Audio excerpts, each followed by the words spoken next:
ماشاء اللہ ماشاء اللہ لا حول ولا قوة الا باللہ العلی العظیم رب اشرح لی صدری ویسر لی امری واحلل عقدۃ من لسانی یفقهوا قولی اعوذ باللہ من الشیطان اللعین الرجیم بسم اللہ الرحمن الرحیم الحمد للہ رب العالمین الحمد للہ کما ہوا اہلہ الصلاة والسلام علی سیدنا و نبینا طبیب قلوبنا و شفیع ذنوبنا سیدنا و سید الثقلین جد الحسن والحسین ابی القاسم محمد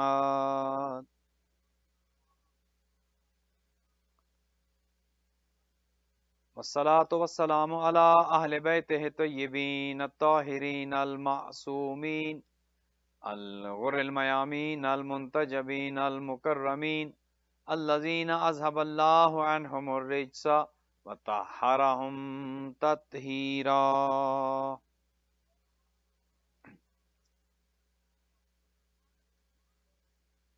رحمت اللہ علی احبابہم واصحابہم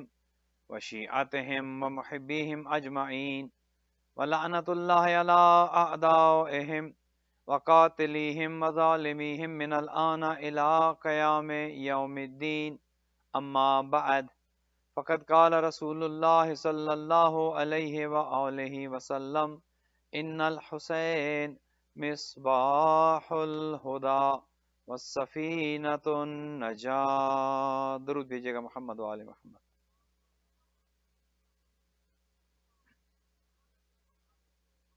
مومنین مومنات، پروردگار سے دعا ہے بحق محمد و اہل بیت محمد علیہ الصلوۃ والسلام آپ تمام مومنین مومنات کا خاتون جنت سینٹر میں موجود ہوں یا زوم ایپ کے ذریعے یا سوشل میڈیا کے ذریعے اس مجلس کو جہاں بھی دیکھ سن رہے ہیں، خداوند متعال آپ کی اس عظیم عبادت کو شرف قبولیت عطا فرمائے۔ جو بیمار ہیں خدا انہیں شفا عطا فرمائے، جو مقروض ہیں ان کے قرض ادا ہوں، جو تنگ دست ہیں خدا انہیں رزق حلال نصیب فرمائے۔ آج کی مجلس کے سپانسر جناب عاقب صاحب، جناب زاہد صاحب، جناب ذیشان صاحب اور جناب عمران صاحب کے مال و رزق میں خدا برکت عطا فرمائے۔ ان خانوادوں پر خدا اپنی رحمت نازل کرے، ان کی اولادوں کو نیک اور صالح رکھے، ان کے مرحومین کو جوار معصومین علیہ الصلوۃ والسلام میں جگہ دے۔ خداوند متعال اہل بیت علیہ الصلوۃ والسلام کے ذکر کی بدولت، اس ذکر کی برکت سے ان کی زندگیوں میں آسانیاں پیدا فرمائے، ہر طرح کی بیماری، پریشانی، مصیبت، آفات و بلیات سے انہیں اور ان کے چاہنے والوں کو محفوظ و مامون فرمائے۔ دیگر جو بھی مومنین و مومنات خاتون جنت سینٹر جرسی سٹی کے ساتھ تعاون کر رہے ہیں، خدا ان سب گھرانوں پر رحمت نازل کرے، ان کی مشکلات کو آسان کرے اور ادارے کی خدمت کرنے کے توسل سے خدا انہیں دنیا میں اور آخرت میں کامیاب و کامران فرمائے۔ جو ادارے کے والنٹیئرز ہیں خدا انہیں طول عمر دے، ان کی توفیقات متعالی ہوں، جو بھی جس طرح سے بھی تعاون کرتے ہیں جناب امتیاز چودھری صاحب سمیت، خدا سب کو سلامت رکھے اور سب کی عبادات کو شرف قبولیت عطا فرمائے۔ دنیا کے جس جس کونے میں اہل بیت علیہ الصلوۃ والسلام کی عزاداری جاری و ساری ہے، خدا عزاداران سید الشہداء اور عزاداری کی حفاظت فرمائے، دشمنوں کے شر سے محفوظ فرمائے اور ہمارے زمانے کے امام حضرت مہدی دوران اجل اللہ تعالی فرج و شریف کے ظہور میں تعجیل فرمائے۔ اپنی ان تمام دعاؤں کی قبولیت کے لیے بلند تر صلوات۔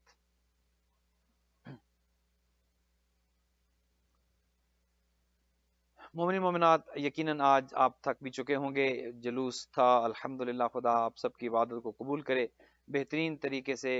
نیو یارک سٹی میں جو جلوس برآمد ہوا، عزاداری ہوئی، شایان شان طریقے سے غم سید الشہداء بپا کیا گیا، جو اس میں حاضر تھے خدا آپ کو اجر جزیل دے۔ بہترین عزاداری ہوئی اور خداوند متعال کا یہ لاکھ احسان ہے کہ اس نے عزاداری سید الشہداء ہمارے نصیب میں لکھی ہے، اور ہم اس قوم سے تعلق رکھتے ہیں کہ جس کا تعلق عزاداری سید الشہداء سے ہے۔ اور جیسا کہ مسلسل آپ کی خدمت میں یہ عرض کر رہا ہوں کہ عزاداری ہی دین کی بنیاد ہے، عزاداری ہی گویا توحید کی، عقید نبوت و رسالت کی، عقید امامت و ولایت کی بنیاد ہے۔ چونکہ اگر نواس پیغمبر کربلا کے میدان میں یہ عظیم قربانی نہ دیتے، نہ آج توحید کا تصور ہوتا، نہ آج نبوت و رسالت کا تصور ہوتا، اور امامت و ولایت بھی جیسے کہ اتنی عظیم قربانی کے باوجود آج متنازع ہے، ایسے ہی امامت و ولایت کا تصور بھی آج شاید مشکل ہوتا۔ یہ وہ عظیم قربانی ہے کہ جو 61 ہجری میں نواسۂ پیغمبر نے دی، جس کی وجہ سے آج دین باقی ہے، جس کی وجہ سے آج حلال محمد حلال ہے، حرام محمد حرام ہے، جس کی وجہ سے اس عظیم قربانی کی وجہ سے نواسۂ پیغمبر کی عظیم سیکریفائس ان کے گھر والوں، ان کے عزیزوں، رشتہ داروں، ان کے بچوں بچیوں، اور خصوصاً شریکت الحسین بی بی جناب زینب سلام اللہ علیہا کی مرہون منت ہے، یہ عظیم قربانی کی جس کی وجہ سے آج رشتوں کی پہچان ہے، جہاں پر ماں ماں ہے، بہن بہن ہے، زوجہ زوجہ ہے۔ یقین کریں اگر یہ سب نہ ہوتا تو آج دنیا کس حالت میں ہوتی، آج اس دنیا کا نقشہ کیا ہوتا، آج حلال حرام کی تمیز نہ ہوتی، آج رشتوں کی پہچان نہ ہوتی، آج دین کا کوئی تصور نہ ہوتا۔ لہٰذا تعجب ہوتا ہے ان افراد پر کہ جو یہ سب کچھ جانتے ہوئے بھی حسینیت سے دور ہے، اور یہی وجہ ہے کہ ہم نے اس عنوان کو زیر بحث ہم لے کر آئے، اور ہم چاہ رہے ہیں کہ دنیا پر حسینیت کو عام کیا جائے، اور ضرورت اس امر کی ہے کہ لوگ حسینیت کے قریب آئے، چونکہ حسینیت محبت کا درس ہے، پیار کا درس ہے، اور حسینیت کے قافلے میں شامل ہونے کے لیے نہ تو مذہب کی قید ہے نہ مسلک کی قید ہے۔ اگر کوئی یہ کہتا ہے کہ میں تو اہل سنت میں سے ہوں، وہ بھی اس میں شامل ہو سکتا ہے، اگر کوئی یہ کہے کہ میں تو مسلمان ہی نہیں ہوں، وہ بھی اس قافلے میں شامل ہو سکتا ہے۔ حسینیت میں اتنی وسعت ہے، حسینیت جو ہے اپنے اندر اتنی زیادہ وسعت رکھتی ہے کہ ہر ایک اس میں آ سکتا ہے، عقیدہ اپنا اپنا ہی کیوں نہ ہو، نظریہ اپنا اپنا ہی کیوں نہ ہو، مذہب چاہے کوئی ہی کیوں نہ ہو، حسینیت کے دامن میں اتنی زیادہ وسعت ہے کہ یہ سب کو لے سکتی ہے۔ شرط صرف یہ ہے کہ انسان میں شرافت ہونی چاہیے اور انسانیت ہونی چاہیے، چونکہ نواسۂ پیغمبر شرافت ہی شرافت ہے، اور نواسۂ پیغمبر انسانیت کا، محبت کا، پیار کا اور اخوت کا نام ہے۔ حضور کی ایک حدیث جو ہمارا عنوان کلام ہے کہ پیغمبر اکرم حضرت محمد مصطفیٰ صلی اللہ علیہ وآلہ وسلم ارشاد فرماتے ہیں کہ ان الحسین مصباح الہدا، حسین ہدایت کا چراغ ہے، وہ سفینۃ النجات، اور کشتی نجات ہے۔ اور ہم مسلسل آپ کی خدمت میں عرض کر رہے ہیں کہ یہ دونوں چیزیں ہی کامیابی کی ضمانت ہیں، اور فقط ایک یہ حدیث نہیں بلکہ کتنی احادیث مبارکہ میں پیغمبر اکرم صلی اللہ علیہ وآلہ وسلم نے اس بات کو یقینی بنایا کہ لوگوں کو مقام حسین سمجھ آ جائے، چونکہ اگر مقام حسین ابن علی لوگوں کو سمجھ آ گیا تو یقیناً حسینیت سمجھ آ جائے گی، چونکہ حضور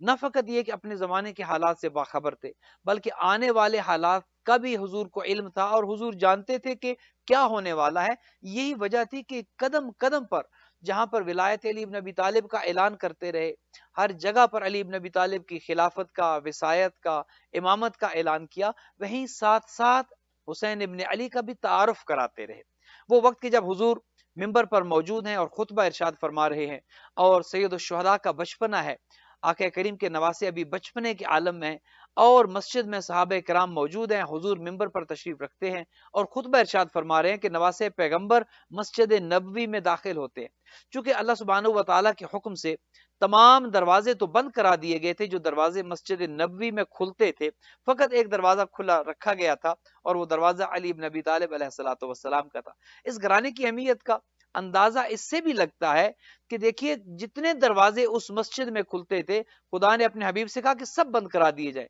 حضرت عباس کہ جو حضور کے چچا ہیں، وہ آگے تھے اور کہا یا رسول اللہ کیا میرا دروازہ بھی بند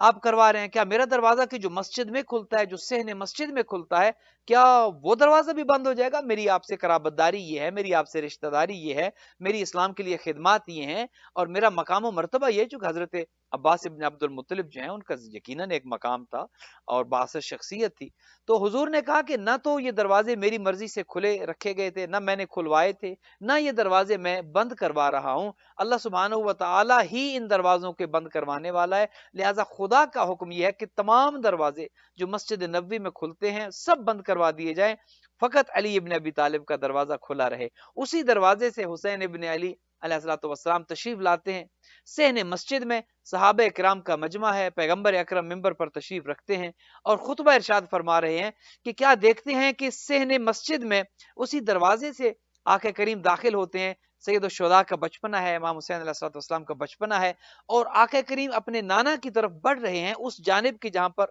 ممبر لگا ہے اور رحمت للعالمین خطبہ ارشاد فرما رہے ہیں. جو ہی حصے نے مسجد کے درمیان میں پہنچتے ہیں، اب آقا کریم خطبہ تو دے رہے ہیں، نظر تو صحابہ پر ہے، خطبہ ارشاد فرما رہے ہیں، لیکن ساتھ ساتھ جب آقا کریم سید الشہداء داخل ہوئے تو اب ایک نظر نواسے پیغمبر پر بھی ہے. جو ہی دیکھا کہ سید الشہداء کا پاؤں ان کے دامن سے الجھا اور وہ گرنا ہی چاہتے تھے، پیغمبر اکرم نے اپنا ممبر چھوڑا، اس ممبر سے نیچے اترے اور جو خطبہ ارشاد فرما رہے تھے وہ خطبہ وہیں روک دیا اور جلدی سے اس مقام پر آئے جہاں پر سید الشہداء بچپنے کے عالم میں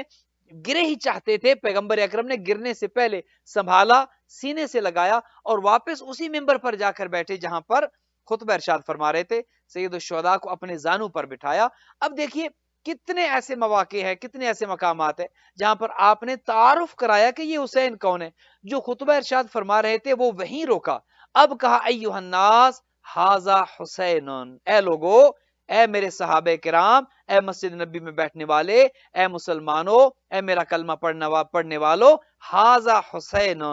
یہ میرا بیٹا، یہ میرا لخت جگر، یہ میرا نواسا حسین ہے. فاعرفوہ، اس کو پہچانو. دیکھیے پہچان حضور نے قدم قدم پہ کروائی ہے کہ اس حسین کو پہچانو، چونکہ آقا کریم کی نظر اس وقت پر تھی کہ جب اسی نواسے پیغمبر نے قیام کرنا تھا اور خود اسی دین کی بقا اور اس دین کو بچانے کا نام ہی حسین ابن علی نے ٹھہرنا تھا. لہٰذا قدم قدم پر تعارف کروایا اور پھر اسی مسجد میں کہ جس میں لوگوں کو بتایا کہ پہچانو یہ حسین ہے. کبھی فراموش نہ کرنا، کبھی ایسا وقت نہ آ جائے کہ اس حسین کو تم بھول جاؤ، حسینیت کو تم بھول جاؤ، چونکہ اسلام کی بقا کا ڈائریکٹ تعلق اگر ہے تو وہ حسین ابن علی کے ساتھ ہے. اب دیکھیے یہ ذات خود رحمت للعالمین کو کتنی پیاری ہے، خود سید الشہداء کا مقام اللہ کے نزدیک کتنا ہے کہ کتنی اہم ترین عبادت ہے کہ جسے آپ نماز کہتے ہیں، اور اس نماز کا کتنا اہم ترین رکن ہے کہ جسے آپ سجدہ کہتے ہیں.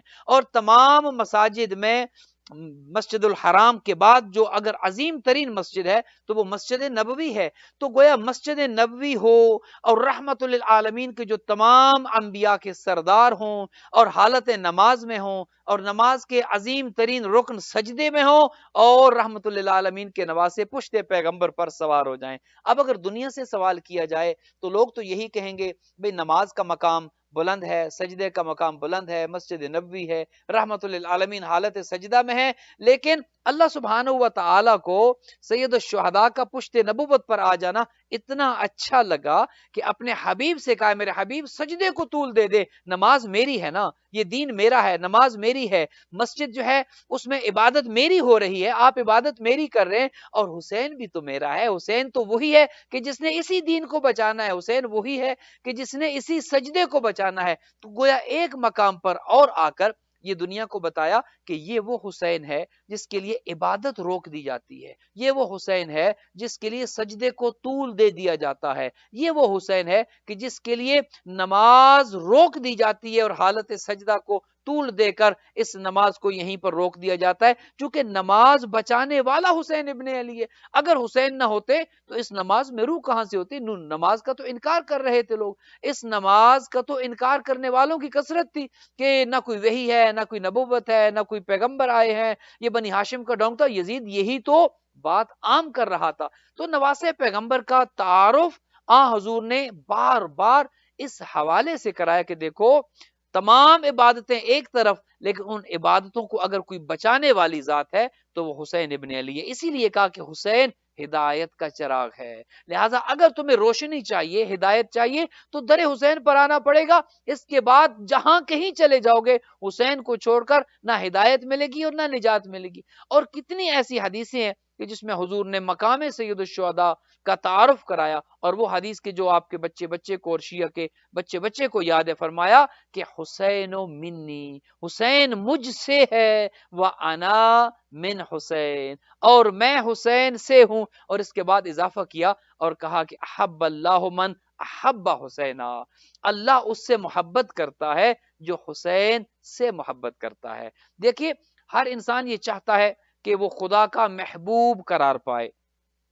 خدا اس سے محبت کرے، خدا اس سے پیار کرے۔ تو اگر انسان خدا کا محبوب بننا چاہتا ہے، پیغمبر اکرم نے بہترین ایک فارمولہ دے دیا، آسان ترین فارمولہ ہے کہ اگر تم چاہتے ہو کہ خدا کے محبوب قرار پاؤ، ایک کام کر لو، خدا خود تم سے محبت کرنا شروع کر دے گا۔ اور وہ کام کیا ہے؟ حضور فرماتے احب اللہ من احب حسینا، جو حسین سے محبت کرتا ہے خدا اس سے محبت کرتا ہے۔ اور اس کی وجہ یہ ہے کہ خدا کا دین اگر بچا ہے تو حسین ابن علی کے صدقے میں بچا ہے۔ تو جو دین کے بچانے والا ہے خدا اس سے محبت کیوں نہیں کرے گا، کیسے نہیں کرے گا؟ اور اس سے محبت کرنے والوں سے خدا محبت کیسے نہیں کرے گا؟ اب یہ حضور کی حدیث کے حسین منی و انا من حسین، یہ حدیث ایک طویل عرصے سے آپ سنتے آئے ہیں، بچے بچے کو یاد ہے، لیکن اس حدیث کے اندر ایک سمندر ہے معانی کا، مطالب کا۔ اگر انسان اس پر غور کرے تو یقین کریں یہ حدیث انسان کو اتنی گہرائی میں لے کر جاتی ہے کہ پورے کا پورا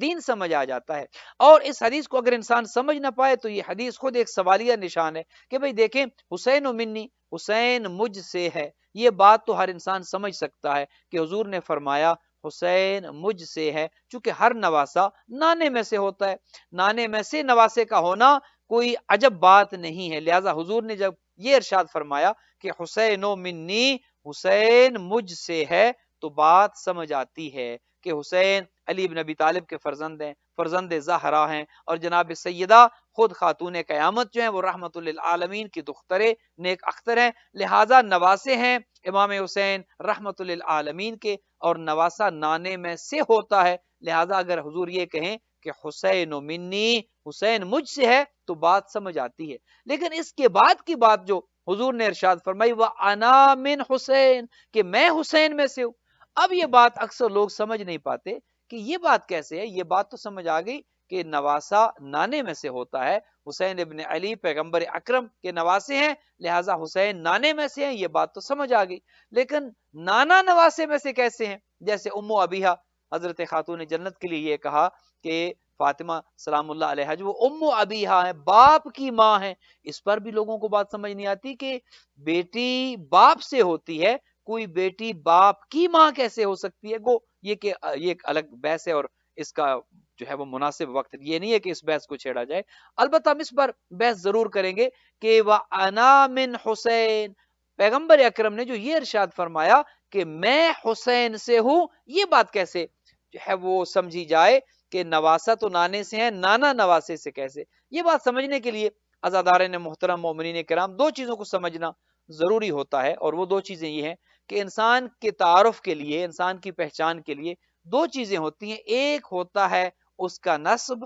اور ایک ہوتا ہے اس کا حسب۔ ایک اس کا نسب ہے، ایک اس کا حسب ہے۔ نسب جو انسان کا ہے وہ اس کا خونی رشتہ ہے، اس کی ایک چین ہے کہ جو چلتی ہے، کس کا بیٹا ہے، اس کا باپ کون ہے، اس کا دادا کون ہے، اس کے آبا و اجداد کون ہے، یہ انسان کا نسب ہے۔ اور ایک انسان کا حسب ہوتا ہے کہ اس کا اپنا تعارف کیا ہے، اس کا اپنا کردار کیا ہے۔ یہ دونوں انسان کی پہچان کے لیے آپ یہ کہتے ہیں کہ فلاں حسبی نسبی سید ہیں، کیا مطلب کہ حسب کے اعتبار سے بھی ان کا جو کردار ہے وہ بھی سادات کرام کا عظیم الشان کردار ہے، اور نسبی سید بھی ہیں چونکہ سادات کرام کی اولاد میں سے ہیں۔ تو انسان کا حسب اور نسب یہ دونوں اس کے تعارف کے لیے دو بنیادی چیزیں ہوتی ہیں۔ اب اگر آپ کی خدمت میں یہ آج کی حد تک میں یہ عرض کروں کہ نسب انسان کا بعض اوقات بلند ہو سکتا ہے، لیکن ضروری نہیں کہ نسب کے ساتھ ساتھ انسان کا حسب بھی بلند ہو۔ نسب تو آپ سمجھ گئے کہ انسان کا خونی رشتہ ہے،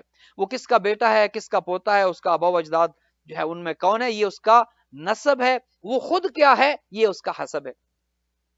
اب کتنے تاریخ میں ایسے کردار ملتے ہیں کہ جن کا نسب تو بہت بلند ہے لیکن ان کا حسب بالکل زیرو ہے، ان کا اپنا کردار کچھ نہیں ہے، ان کی اپنی شخصیت کی کوئی اہمیت نہیں ہے، بلکہ ان کی اپنی شخصیت جو ہے وہ اس لائق بھی نہیں ہے کہ اس کا تذکرہ کیا جا سکے۔ مثال کے طور پر میں آپ کی خدمت میں عرض کرتا ہوں، حضرت آدم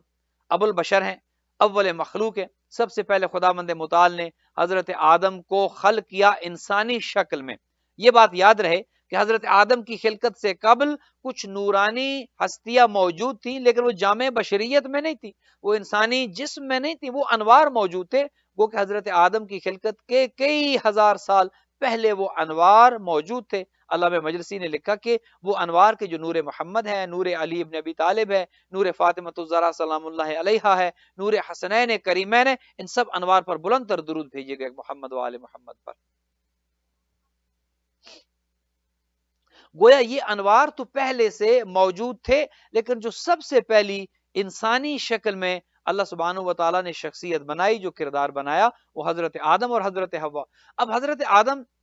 اول بشر بھی ہیں، سب سے پہلی انسانی شکل میں مخلوق بھی ہیں، اس کے بعد نبی بھی ہیں، اللہ کا نمائندہ بھی ہیں، اور اللہ نے حضرت آدم کے بارے میں یہ بھی کہا کہ انی جاعل فی الارض خلیفہ، میں آدم کو زمین پر خلیفہ بھی بنا رہا ہوں۔ تو کتنے عہدے ہو گئے، بہت بڑا مقام ہے۔ اب ان کی اولاد جو ہے ان کا نسب تو بہت بلند ہے، یقیناً نبی کے بیٹے ہیں، باپ نبی بھی ہے، باپ خلیفہ بھی ہے، حضرت آدم علیہ الصلوۃ والسلام کا بہت بڑا مقام ہے۔ لیکن اللہ نے جو بیٹے دیے ان میں سے ایک کا نام حابیل ہے، ایک کا نام قابیل ہے۔ ایک بیٹا قاتل بن جاتا ہے، قابیل جو ہے وہ اپنے ہی بھائی کو قتل کر دیتا ہے۔ باپ تو بہت عظیم ہے، باپ نبی بھی ہے، باپ خلیفہ بھی ہے، باپ اول بشر بھی ہے، بہت بڑا نام ہے حضرت آدم علیہ الصلوۃ والسلام کا۔ لیکن جو بیٹے اللہ نے دیے، ایک بیٹا ظالم ٹھہرتا ہے، ایک بیٹا مظلوم ٹھہرتا ہے۔ اور یہیں سے ایک بات سمجھ آتی ہے کہ بعض اوقات انسان اپنے نسب پر فخر کرتا ہے، میں فلاں کا بیٹا، میرا خاندان، وہ میری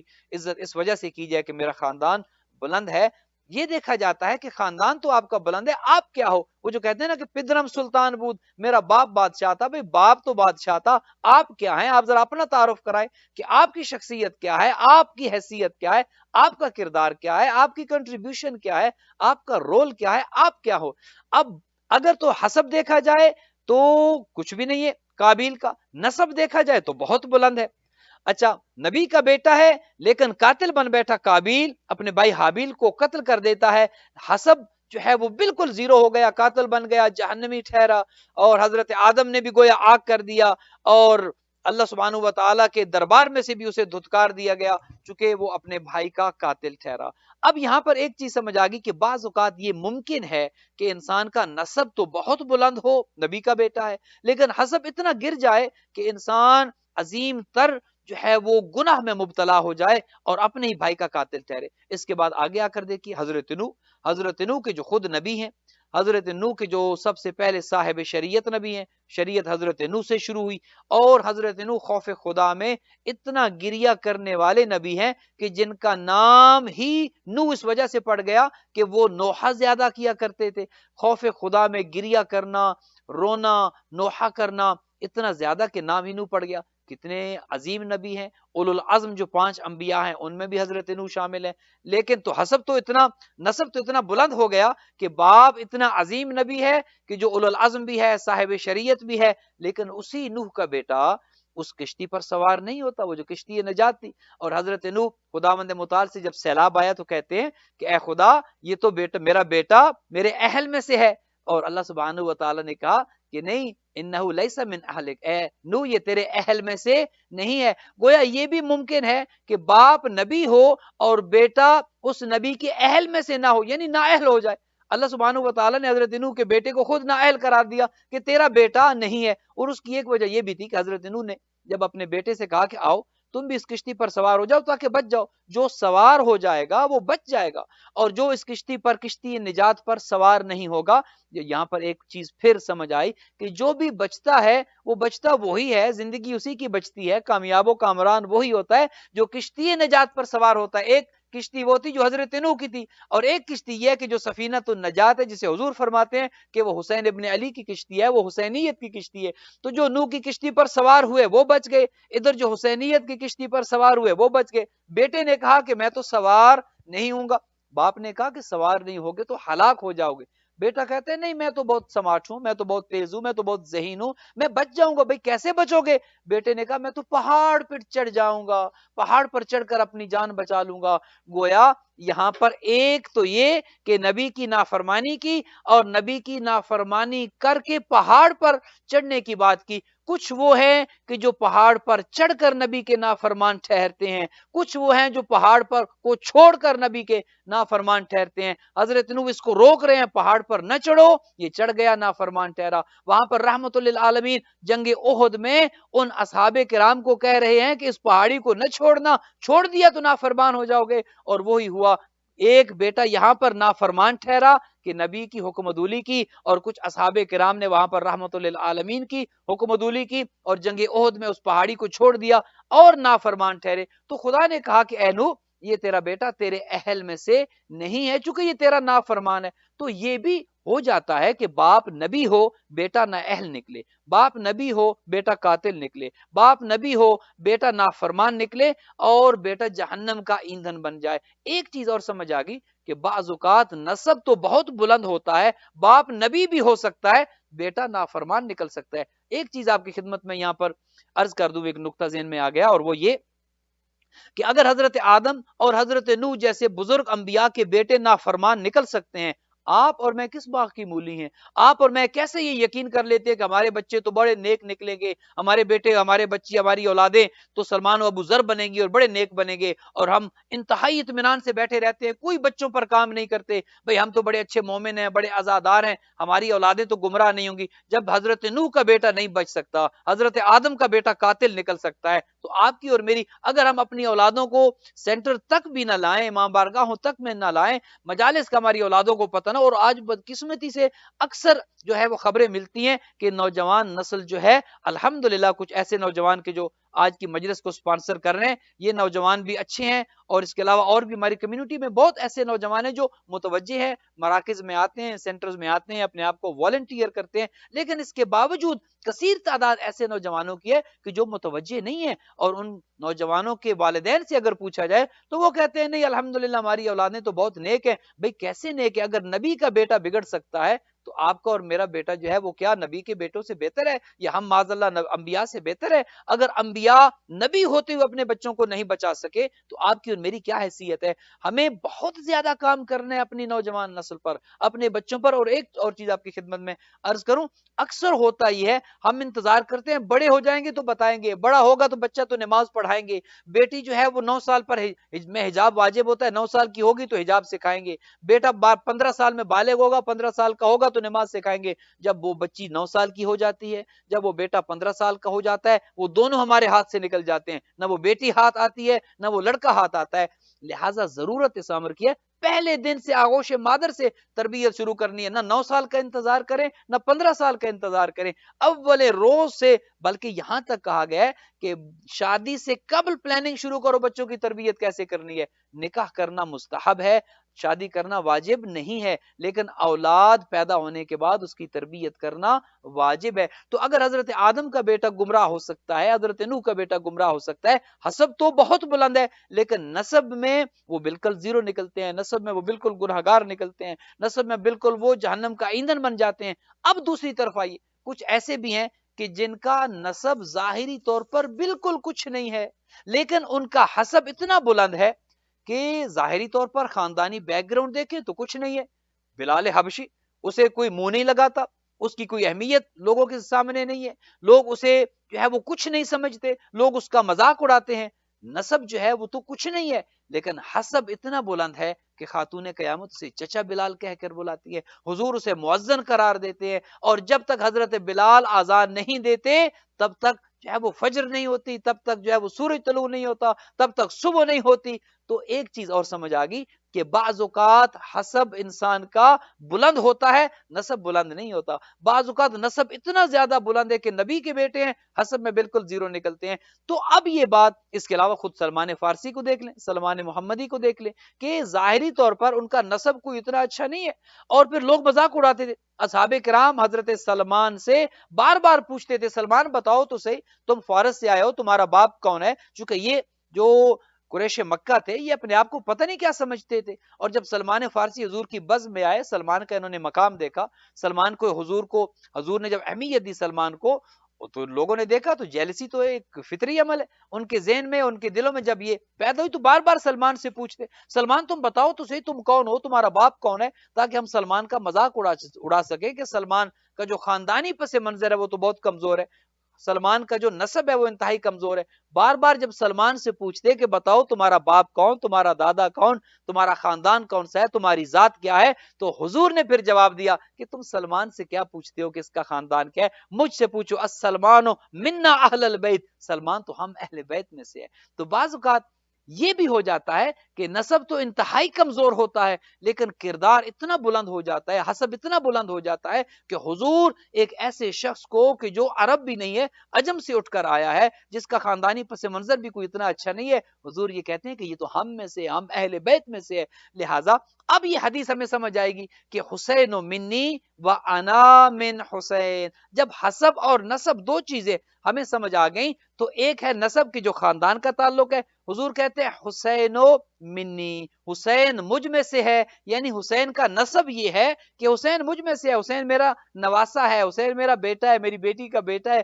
حسین مجھ سے ہے، یہ حسین کا نسب ہے. اب حسین کا حسب کیا ہے؟ حضور نے کہا وَأَنَا مِنْ حسین، میں حسین میں سے ہوں، یعنی حسین کا کردار اتنا عظیم ہے، حسین کی شخصیت اتنی عظیم ہے، حسین کا کنٹریبیوشن اتنا عظیم ہے، حسین کی انویسٹمنٹ اتنی زیادہ ہے کہ میں حسین میں سے ہوں، میرا نام حسین میں سے ہے، میری شریعت حسین کی وجہ سے ہے، اللہ کا دین حسین کی وجہ سے ہے، اللہ کا نام بچے گا تو حسین کی وجہ سے، کلمہ لا الہ الا اللہ بچے گا تو حسین کی وجہ سے، پورے کا پورا نظام توحید بچے گا حسین ابن علی کی وجہ سے. تو گویا حسین کا نسب یہ ہے کہ حسین مجھ سے ہے، اور حسین کا حسب یہ ہے کہ میں حسین ابن علی علیہ الصلوۃ والسلام سے. ایک درود بھیجیے گا محمد وآل محمد.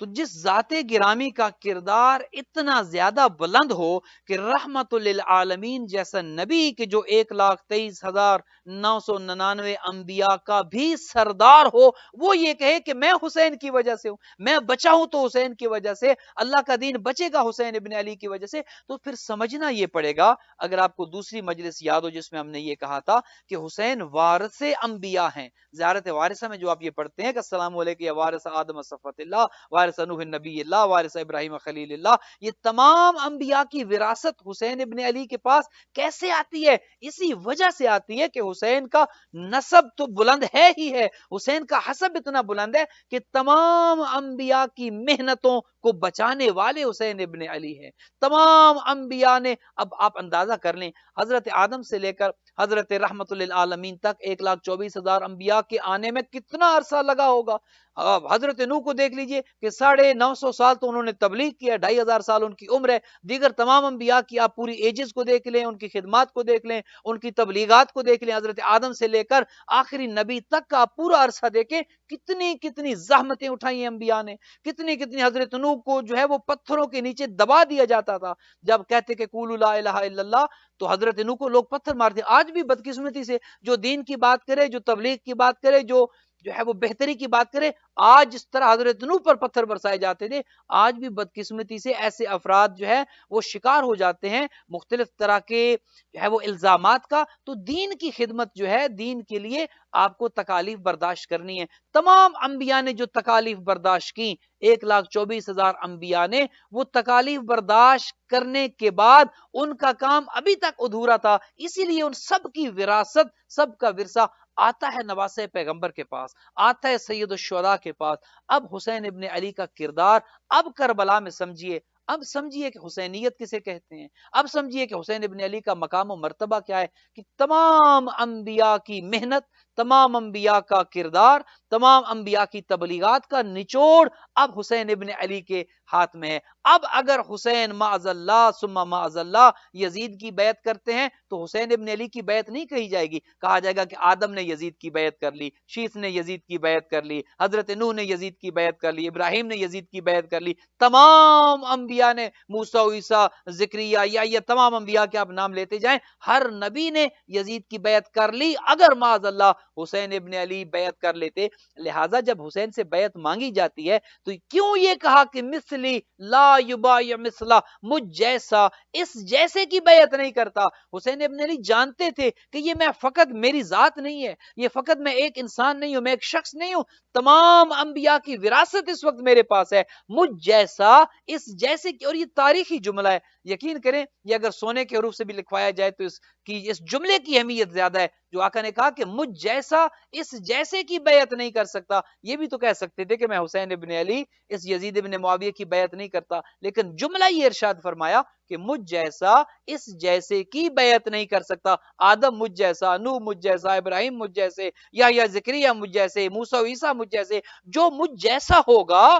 وہ اس جیسے کی بیعت کیسے کر سکتا ہے؟ اب اس جیسے آپ تاریخ میں دیکھتے جائیے، ان سے یزید سے پہلے بھی اس جیسے نکلے ہیں، یزید کے بعد بھی اس جیسے آئے ہیں، اور آج تک یزید جیسے بھی میدان عمل میں ہیں، اور فرزند حسین بھی پردہ غیبت میں ہے. لہٰذا جو بھی حسین جیسا ہوگا، کیا مطلب حسینیت پر عمل کرنے والا ہوگا، حسینی کردار اس میں سے نظر آتا ہوگا، وہ کبھی بھی یزید ابن معاویہ جیسے کی بیعت نہیں کر سکتا. اسی لیے یہ نعرہ دیا گیا کہ حسینیت زندہ باد اور یزیدیت مرد آباد. چونکہ یہ دو افراد نہیں ہیں، یہ دو نظریات ہیں، یہ دو اشخاص نہیں ہیں، یہ دو مکاتب فکر ہیں. لہٰذا حسین اس وجہ سے جو ہے وہ بیعت نہیں کرتے یزید ابن معاویہ کی. ایک تو خود حسین دین کا نمائندہ ہیں، خدا کا نمائندہ ہیں، حسین بلکہ خود دین ہے. اگر یوں کہا جائے تو یہ زیادہ بہتر ہوگا. بلکہ خواجہ معین الدین چشتی اجمیری نے تو کیا خوب کہا ہے کہ شاہ است حسین بادشاہ است حسین دین است حسین، کہ حسین خود دین ہے. اب دیکھیے حضرت آدم سے لے کر آج تک جتنے افراد ہیں،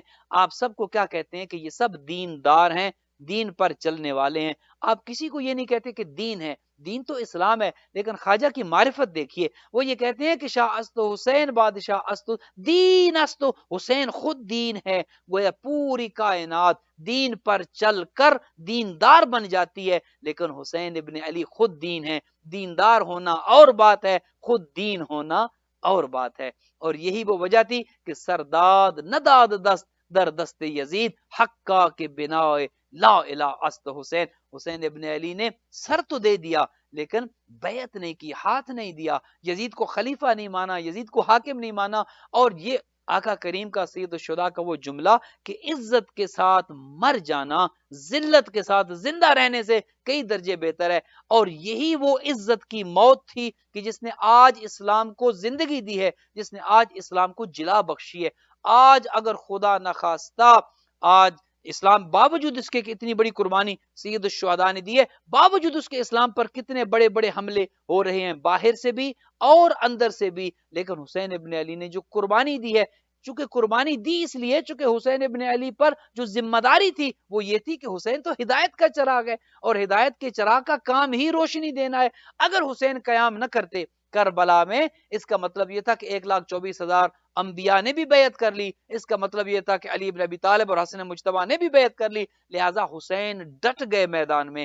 ایک وہ انکار حسین ابن علی کا جس نے پوری ہسٹری کا بھی پاسا بدل کے رکھ دیا، جس نے پوری تاریخ کو بھی گویا اس کو الٹ کر کے رکھ دیا، اور یہ کہا کہ کبھی بھی جو بھی حسینی کردار کا مالک ہوتا ہے وہ یزیدیت کے سامنے جھکتا نہیں ہے. اگر حضرت ابراہیم نمرود کے سامنے نہیں جھکتے، اگر حضرت موسیٰ فرعون کے سامنے نہیں جھکتے، اس کا مطلب یہ ہے کہ یہ کردار حسینی ہے. جو اللہ کے صحیح نمائندے ہیں، جو اللہ کے دین کو بچانے والا حسین ابن علی ہے، اگر وہ تمام انبیاء کی وراثت رکھتا ہے اور یقیناً رکھتا ہے تو اس کا مطلب یہ ہے کہ وہ کربلا میں ڈٹ جائے گا، وہ اپنی جان تو دے دے گا لیکن کبھی بھی دین پر حرف نہیں آنے دے گا. اور یہی وجہ تھی کہ نواسے پیغمبر وہ سب اپنے گھر سے لے کر چلے، جن میں بچے بھی ہیں، جن میں بیٹیاں بھی ہیں، جن میں کم سن بھی ہیں، جن میں جوان بھی ہیں، جن میں خواتین بھی ہیں، جن میں پورے کا پورا قافلہ لے کر اللہ کے دین کے لیے نکل پڑتے ہیں. چونکہ پیغمبر اکرم نے جب یہ کہہ دیا تھا کہ انا من حسین، میں حسین سے ہوں، اب نام محمد مصطفیٰ کو بھی بچانا ہے، نام خدا کو بھی بچانا ہے، لا الہ الا اللہ کو بھی بچانا ہے، محمد رسول اللہ کو بھی بچانا ہے. لہٰذا نواسے پیغمبر اس عظیم قربانی کے لیے مدینہ سے نکل پڑتے ہیں. اور آپ کے سامنے ہے قافلہ کوئی بہت بڑا قافلہ نہیں ہے، اور حق پر چلنے والوں کے قافلے عموماً چھوٹے ہوتے ہیں، وہ انتہائی قلیل تعداد پر جو ہے وہ مشتمل ہوتے ہیں، لیکن ان کے عزم بلند ہوتے ہیں، ان کی جرت بہت زیادہ ہوتی ہے. وہ تعداد کو نہیں دیکھتے، وہ کوالٹی کو دیکھتے ہیں، کوانٹٹی کو نہیں دیکھتے. کتنے ہیں وہ یہ نہیں دیکھتے، وہ یہ دیکھتے ہیں کہ کیسے ہیں، ان میں کیسے کیسے افراد موجود ہیں. ان میں حبیب ابن مظاہر جیسے ہیں، ان میں حر ابن یزید ریاحی جیسے ہیں، ان میں مسلم ابن اوسجہ جیسے ہیں، ان میں زہیر ابن کین جیسے ہیں، ان میں بریر حمدانی جیسے ہیں، ان میں سعید جیسے ہیں. تھوڑے ہیں لیکن خالص ہیں، تھوڑے ہیں لیکن مخلص ہیں. اور حر حضرت حر کا دیکھیے کہ حر جیسا آدمی کی جس کی وجہ سے نواسے پیغمبر کربلا میں پہنچتے ہیں. اگر دیکھا جائے کل کی تقریر اگر آپ کے ذہن میں ہو کہ حسین کرم ہی کرم ہے, حسین ابن علی کریم گھرانے سے تعلق رکھتے ہیں. اب دیکھیے کوئی اتنا کریم بھی ہو سکتا ہے کہ جو اس کو اس طرح سے گھیر کر لے آئے کہ انسان کو اس کی موت سامنے نظر آ رہی ہو, اور جو گھیر کر لائے جب وہی اپنے ہاتھ رومال سے باندھ کر سامنے آ جائے اور کہے کہ آقا میں آپ سے معافی کا طلبگار ہوں. یہ آپ جانتے ہیں کہ جب یہ قافلہ راستے میں پہنچا تھا تو حر 1000 کا لشکر لے کر آ گیا تھا میدان میں, اور حر نے آ کر یہ کہا تھا کہ میں نہیں جانے دوں گا. ابن زیاد کا پیغام یہ ہے کہ آپ کو آگے نہ بڑھنے دیا جائے. تو نواسے پیغمبر کے گھوڑے کے لجام فرس میں جب ہاتھ ڈالا تھا حر نے, تو سید الشہداء نے ایک جملہ کہا تھا, اور وہ جملہ یہ تھا کہ اے حر تیری ماں تیرے غم میں روئے. اس جملے نے حر کو وہ تبدیل کر کے رکھ دیا تھا. حر نے جواب میں یہ کہا کہ اے آقا آپ یہ جملہ کہہ سکتے ہیں, میں نہیں کہہ سکتا, وہ اس لیے کہ آپ کی ماں زہرا ہے. اور حر بنیادی طور پر بی بی کی دعا سے ہی پیدا ہوا تھا. علی بن ابی طالب جب کوفہ میں تھے, حر کے باپ کے ہاں اولاد نہیں ہوتی تھی. حر کا باپ آیا تھا اور دعا کروائی تھی خاندان عصمت و طہارت سے, جس کے نتیجے میں حر پیدا ہوا تھا. حر کو وہ بات یاد آ گئی, چونکہ دل میں کہیں نہ کہیں محبت اہل بیت ضرور موجود تھی. جب بی بی کا نام آیا, حر نے کہا آقا یہ آپ کہہ سکتے ہیں, میں نہیں کہہ سکتا. گویا وہ قافلہ جو ہے حر اس نے روک لیا وہاں پہ, آقا کریم کے سامنے آیا, کہا عباس دیکھو نا حر پیاسا لگ رہا ہے, حر کا لشکر پیاسا لگ رہا ہے, پانی پلاؤ. اگر کل کی تقریر آپ کو یاد ہو, حسین کرم ہی کرم ہے, اور کریم اسے کہتے ہیں کہ جو خود بھوکا رہتا ہے, خود پیاسا رہتا ہے, باقی سب کو کھلا بھی دیتا ہے, پلا بھی دیتا ہے. پانی پلایا گیا, حر کے لشکر کو پلایا گیا, جانوروں کو پلایا گیا. اور روایت یہ کہتی ہے کہ سید الشہداء نے حضرت عباس سے کہا اے عباس جب تک حر کے جانور پانی پیتے رہیں پانی کو ہٹانا نہیں, پانی پینے دینا. جب جانور اپنی مرضی سے منہ ہٹا لیں پھر پانی کو ہٹا لینا, کہیں ایسا نہ ہو جانور پیاسے نہ رہ جائیں. جو امام اتنا کریم ہو, جس سے جانوروں کے پیاس کا بھی اتنا خیال ہو, اس امام کو پیاسا شہید کر دیا جائے. اللہ اکبر, العظمت للہ. عزادارو یہ قافلہ 2 محرم کو کربلا پہنچتا ہے. دن گزرنا شروع ہوئے, 7 محرم کو پانی بند ہوا. حر کے ذہن میں یہ تھا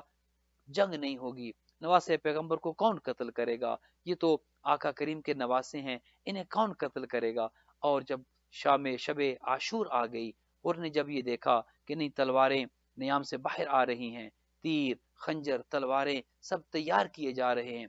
بڑا بے چین ہے, بڑے اضطراب کے عالم میں ہے. آتا ہے عمر سعد کے پاس, لعین کے پاس, اس سے پوچھتا ہے کہ بتاؤ کیا کل واقعی جنگ ہوگی. بسر سعد کہتا ہے ہاں کل جنگ ہوگی اور کوئی نہیں بچے گا, اس طرف سے سب مارے جائیں گے, چونکہ ہم نے ابن زیاد کو جا کر بتانا ہے کہ حسین کے قافلے کو ہم نے موت کے گھاٹ اتار دیا. جب حر کو یقین ہو گیا کہ اب کوئی نہیں بچے گا, جنگ ہوگی, حر کے دل پر وہ بات اثر کر چکی تھی, یہ تو فرزند زہرا ہے, یہ تو علی و بطول کا بیٹا ہے, یہ تو نواسہ پیغمبر ہے, یہ تو دین کا نمائندہ ہے. حر کے دل میں بے چینی ہے, رات کا عالم ہے, اپنے دوست سے مشورہ کرتا ہے, اسے کہتا ہے دوست پوچھتا ہے اور آج بڑے بے چین نظر آ رہے ہو, اور آج تمہارے ساتھ معاملہ کیا ہے. کہا میں اپنے آپ کو جنت اور جہنم کے درمیان دیکھ رہا ہوں, ایک طرف جنت ہے نواسے رسول ہے, ایک طرف جہنم ہے, سوچتا ہوں ایک دو راہے پہ کھڑا ہوں, جاؤں تو کدھر جاؤں.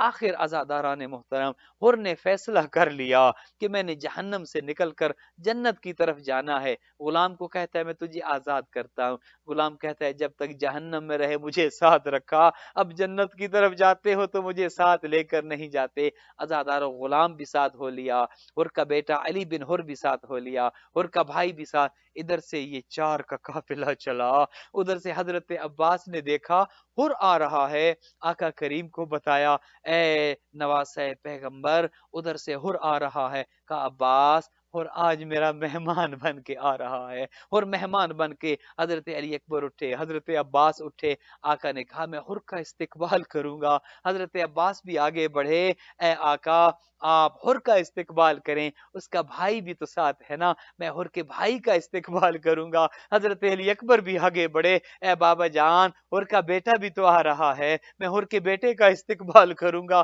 عزادارو جب حر آگے بڑھا، جیب میں سے رومال نکالا، بیٹے سے کہتا ہے دیکھو نواسے پیغمبر کو یہاں لانے والا میں ہوں، مجھے ساری رات بچوں کے العطش العطش کی آوازیں تنگ کرتی تھی، آج اگر حسین کے بچے پیاسے ہیں ان کی پیاس کا ذمہ دار میں ہوں، دیکھو میں بخشا نہیں جاؤں گا، دیکھو مجھے میرے لیے معافی نہیں ہوگی، مجھے شرم آ رہی ہے، دیکھو میری حالت ایسے بنا دو جیسے کوئی مجرم عدالت میں پیش کیا جاتا ہے۔ اور کی آنکھوں پہ پٹی باندھی گئی، اور کے ہاتھوں پر رومال باندھا گیا، کہا مجھے لے چلو، جب میں آقا کے سامنے آ جاؤں تو مجھے بتا دینا، میں قدموں پہ گر پڑوں گا۔ عزادارو ادھر سے چار چلے، اور کے بیٹے نے کہا بابا